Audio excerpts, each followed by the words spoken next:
மயிலாடுதுறை அருகே மீன் வடிவில் தோன்றிய இரணியாசூரனை முருகப்பெருமான் வதம் செய்யும் நிகழ்வை ஆயிரக்கணக்கானோர் பக்தி பரவசத்துடன் கண்டு சுவாமி தரிசனம் செய்தனர். மயிலாடுதுறை மாவட்டம் தரங்கம்பாடிய அடுத்த திருவிடைக்கழியில் அருணகிரி நாதர் பாடிய அருள்மிகு முருகன் கோவில் அமைந்துள்ளது.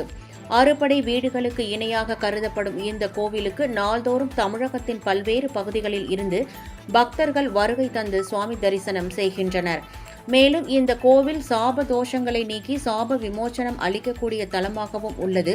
திருச்செந்தூரில் முருகப்பெருமான் சூரனை வதம் செய்த பின்னர் மாயையால் மறைந்திருந்த சூரனின் இரண்டாவது மகனான இரண்யாசூரனை வதம் செய்ததால் ஏற்பட்ட தோஷத்தை போக்க இத்தலத்தில் சிவனை பூஜித்து முருகப்பெருமான் அருள் பெற்றதாகவும் தல புராணங்கள் கூறுகின்றன.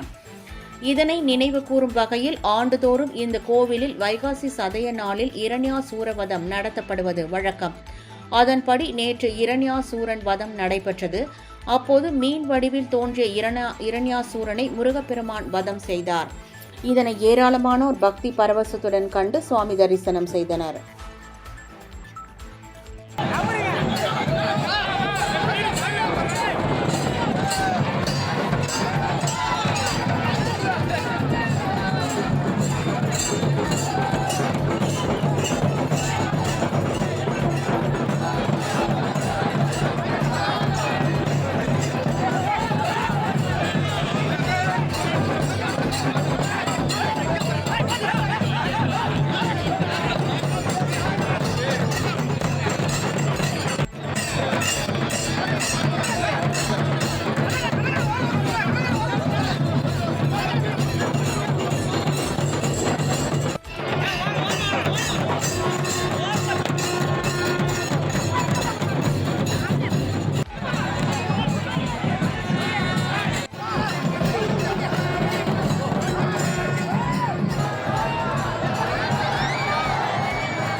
மயிலாடுதுறை மாவட்ட மீனவ தலைமை பஞ்சாயத்து செயலர் மகாதிபாரனது முருகப்பெருமானுக்கு நடைபெற்றுக் கொண்டிருக்கிறது.